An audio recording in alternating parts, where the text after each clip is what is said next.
আমার husband tilapia মাছ পছন্দ করে না, খেতেই চায় না। তো এই জন্য বাসায় তেলাপিয়া মাছ আনে না বলেই চলে। তবে গ্রামের পুকুর থেকে এবার কয়েকটা তেলাপিয়া মাছ নিয়ে আসছি। তো ভাবলাম কিভাবে তাকে খাওয়ানো যায় সেই প্রচেষ্টায় আজকে তেলাপিয়া এভাবে ভেজে দিলে আর অন্যভাবে কেউ খেতে চাইবে না। প্রথমে আমি ভালোভাবে ধুয়ে একটু মাছের গায়ে দাগ কেটে নিলাম। এখন দিয়ে দিচ্ছি পরিমাণ মতো লবণ আর দিয়েছি হাফ চা চামচ হলুদের গুঁড়া, হাফ চা চামচ জিরার গুঁড়া, 1 চা চামচ আদা বাটা, 1 চা চামচ রসুন বাটা আর দিয়েছি এখানে কাঁচামরিচ বাটা আমি দিয়েছি। এখানে আমি শুকনো মরিচটা ব্যবহার করিনি, আপনারা চাইলে শুকনো মরিচটাও ব্যবহার করতে পারেন।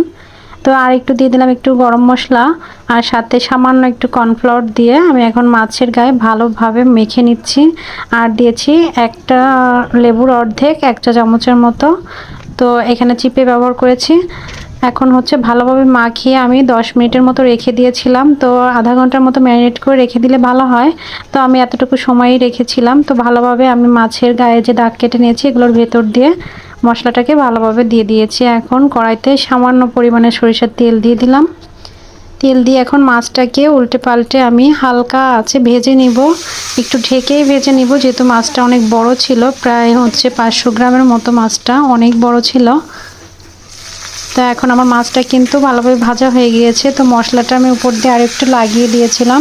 তো এখন প্লেটে তুলে নিলাম। তো মাছটা একদম সুন্দর মতো হয়ে গিয়েছে, দেখতেও অনেক লোভনীয় হয়েছে, তাই না?